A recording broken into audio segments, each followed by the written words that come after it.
Oh yeah! Sa 90.7 Love Radio. Love Trip! Kasama ang inyong muy delisyosang ka-love team. Mara Tony! Mara Tony! Ikaw, anong trip mo?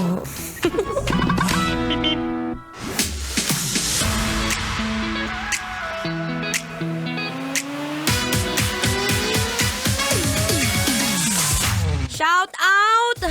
Shout out sa'yo na ilang beses na sinasabihan ng kaibigan mo na hiwalayan na siya, pero matigas ang ulo mo. Ano, guilty na! Ay!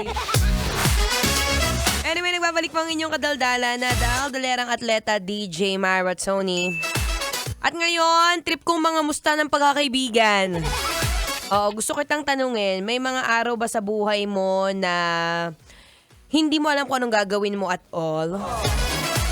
Tapos ang iyong kasangga ay iyong kaibigan. Tapos dalawa lang naman yan. Ano ba ang pipiliin mo sa kaibigan mo? Trip mo ba yung kaibigang kaya kang real talkin? O trip mo yung kaibigang okay lang kahit plastic? Sige nga. Think about it. Ibigyan kita ng mga dalawang pros and cons on both sides. Kung meron kang kaibigan na real talk, kahit na alam niya sa sarili niya na magagalit kapag sinabihan ka niya, B! Lumalaki na yung bilbil mo ah. B! Parang medyo tsumatsaka ka.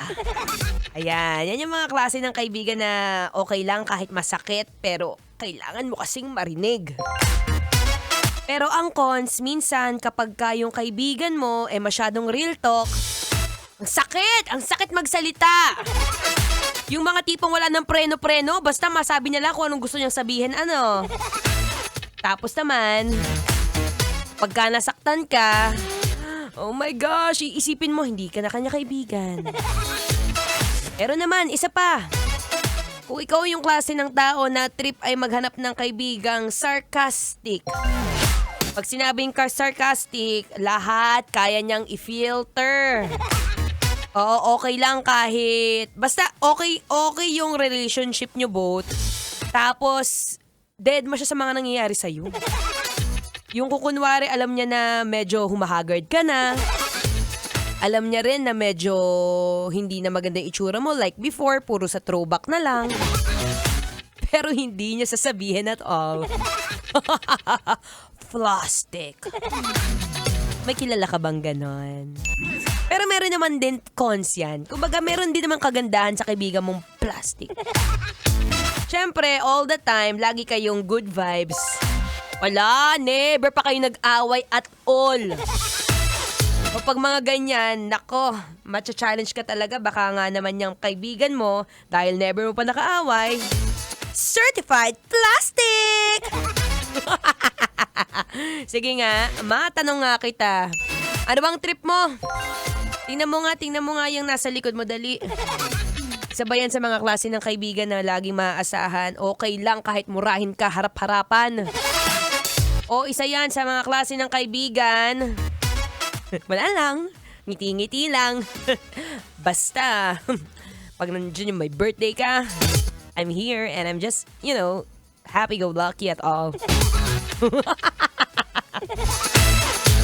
Anyway, ikaw na bahala mag-decide sa kaibigan na gusto mong piliin. B, walaki ka na. Basta I'm just here to guide you. Alam mo naman ako. Akong iyong kasangga sa buhay.